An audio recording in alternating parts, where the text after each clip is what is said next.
nekk maa ngi lay nuyu sa tur ak sa sant vraiment di am mbégte ak contentement parce que tey li ñu fi dajale dafa rëy parce que tey ay ndaw moo tax ñu jóg donc je pense que tey bu mu ñëwee fii fekk fii xale yi ñu toog loolu dañ si am contentement ndaxte mouvement Siggi Jotna ku wax xam ni si dynamique sociale la nekk donc contexte bu ñëw rek événement bu ñëw rek da si indi son appui donc tey ñëpp xam nañ actualité mooy le début de l'année scolaire donc li ñu war mooy taxawu ndaw ñi ndax ñu mën a jàng dans de très bonnes conditions te loolu aussi bu ñu koy def mooy rek accompagner leen par des équipements c'est-à-dire fournitures scolaires yoo xamante ni chaque année dañ ko doon def mais tey aussi dañ ko renouveler encore pour mën a taxawu xale yi ci seen éducation parce que comme li ñuy wax rek éducation dafa am solo ci réew donc ñun tey ñu nekk fii ñëpp tey nekk tey dara dañoo jaar ci stade bi nga xamante ni ñoom lañ jaar donc am ñoo xamante ni dañoo nekkoon ci ay famille démunies famille yoo xamante ni demewul woon noonu donc daan am ay difficultés pour am sax benn cahier donc peut-être sax man mën naa ci citer sama bopp donc daan nañ jàngi mais benn cahier rek la ñuy yor année scolaire bi yëpp mais teewul góorgóorlu nañ ñafe ba tey am lu ñuy am donc may ñaax xale yi ne na ngeen góorgóorlu jàng parce que jàng dafa am solo parce que yéen ku si nekk rek yéen a ngi may xool comme référence ne bëgg nañ bu ñu màggee mel ni tonton Ablaye Dieye donc loolu bu ngeen koy def mooy da ngeen am pas-pas ci li ngeen di def donc jàng bañ a fo parce que année scolaire yàggul année scolaire ça dure que 9 mois donc ñu ngi leen di ñaax ngeen jàng dimbali seen i wayjur parce que tey seen wayjur yi am nañ ñoo ngi sonn parce que koo si gis rek sa wayjur mu ngi kërti di góorgóorlu di ñafe pour jëndal leen ay fournitures ay yére ay dàll ak ay fournitures scolaires man nag dama nekk ci dynamique pour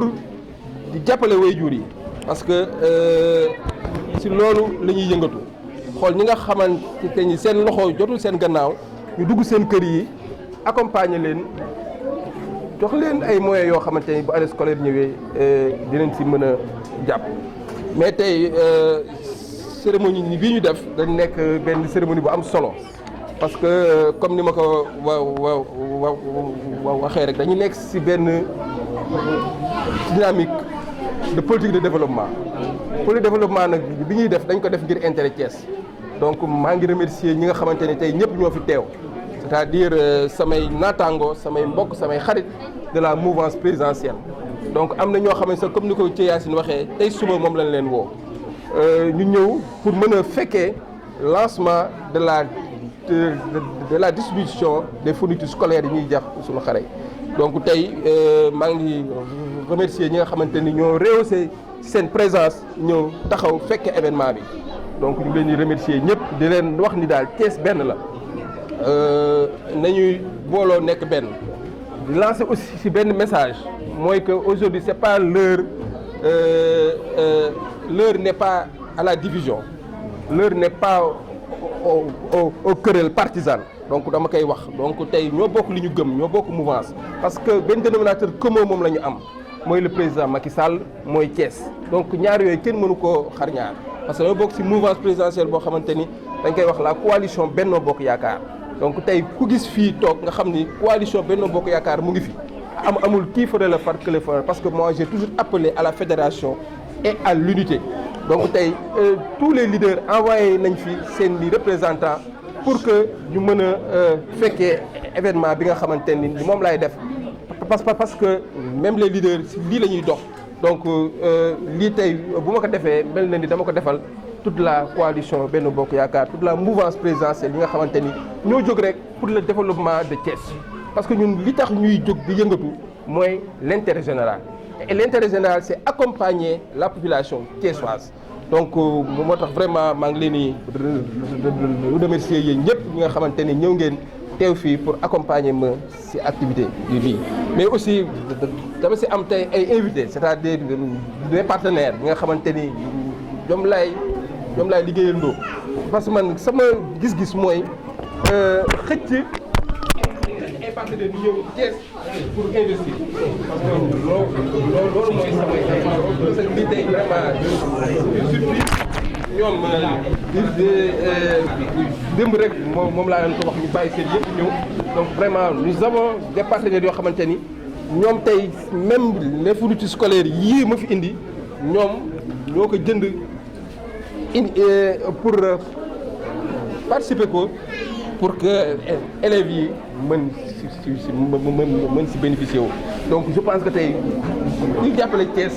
wala kuy jàppale le président de la République rek da nga war a dox sur la dynamique sociale donc accompagner le président de la République accompagner Thiès ndaxte ñu mën a am des lendemains meilleurs. donc daal maa ngi leen di gën a ñaaxaat yéen ndaw ñi ngeen góorgóorlu ci seen année scolaire bi daaw defoon nañ ko lancé woon naa leen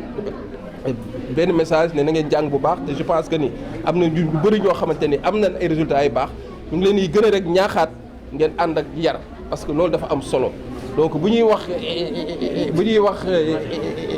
éducation boo bëggee jàng foog nga am un bon comportement à l'école donc nañ leen na ngeen ànd ak yar di jàng pour que ëllëg ngeen mën tekki dara donc maa ngi remercier tout le staff du mouvement Siggi Jotna ñi nga xamante ni ñoo initié lii avec aussi la génération 2004 de Bayal ñoom aussi ils ont c'est eux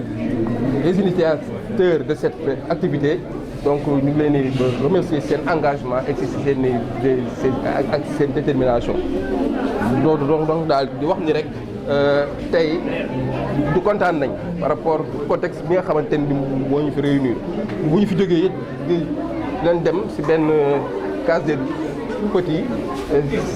seeti leen ndax accompagner leen ci seen i infrastructure pour que ñu mën a nekk dans de très bonnes conditions de travail donc ñu remercier ñëpp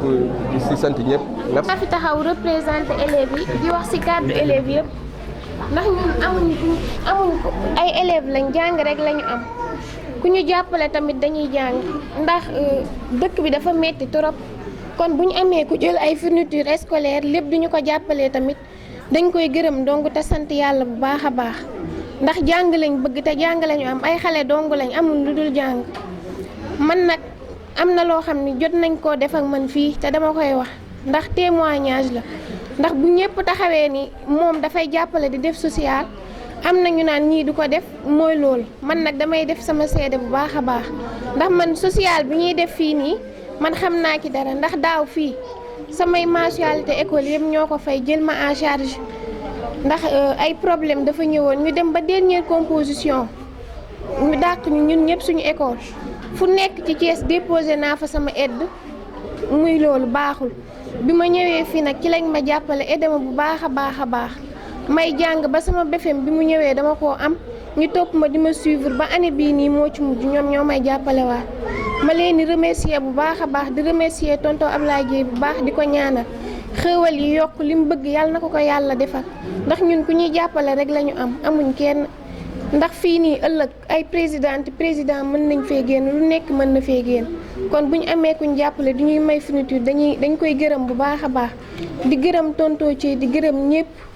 yéen nag élèves yi ma leen di wax ngeen jàng bu baax a baax a baax jàng leen bu baax a baax ndax jàng dong mooy li gën te ñun ay xale dong lañ suñ jàngul ëllëg fii la ñuy nekk di taxawaal ma leen di wax ngeen jàng bu baax a baax. ñaanal tonton Ablaye Dieye xéewal yi yokk bu baax a baax yéen ñëpp seen xéewal yokk merci maa ngi leen di remercier. Qui sont les membres et sympathisants du mouvement Siggi Jotna qui ont l'habitude de faire des distributions de kits scolaires qui ont cette habitude de faire la distribution des kits scolaires pour les élèves. Donc je pense qu'aujourd'hui, cette année, c'est notre deuxième édition. Donc comme vous savez que le mouvement Siggi Jotna est dans une dynamique sociale. Donc nous sommes toujours dans la dynamique d'accompagner les populations les plus démunies. C'est pour cela, aujourd'hui, on exhorte à nos enfants, à nos frères et sœurs de bien travailler à l'école. Donc on sait que les parents ne peuvent pas tout faire. Nous, en tant que politique, en tant qu'acteurs de développement, nous devons participer à accompagner les élèves, à les soutenir pour qu'ils travaillent dans de très bonnes conditions. Mais aussi, vous avez noté la présence des invités, c'est-à-dire la coalition Benno Bokk Yakaar qui sont ici tous présents pour nous accompagner dans cette activité si importante. Mais aussi, j'appelle à la fédération que nous tous, nous travaillons pour un seul dénominateur commun qui est Thiès, mais aussi accompagner le président de la République. Donc l'heure n'est pas aux querelles, l'heure n'est pas aux divisions. Donc il faut travailler dans un cadre unitaire pour nous permettre d'apporter des lendemains meilleurs à la population thiessoise. Mais aussi, vous avez noté la présence de mes partenaires qui m'ont accompagné dans cette activité, parce que c'est eux-mêmes qui ont financé des fournitures scolaires pour que nos élèves puissent bénéficier d'équipements, de fournitures pour leur année scolaire. Donc j'appelle encore à nos élèves d'avoir un bon comportement à l'école, de se concentrer et de bien travailler pour leur intérêt et l'intérêt de leurs parents. Donc nous avons aussi à visiter la case des tout-petits de S100 où on a participé à la construction de cette case des tout-petits. Donc je pense que le mouvement Siggi Joojo Jotna, sa préoccupation, c'est accompagner les couches les plus vulnérables pour des lendemains meilleurs, mais aussi apporter notre pierre à l'éducation de Thiès émergent pour le développement du Sénégal.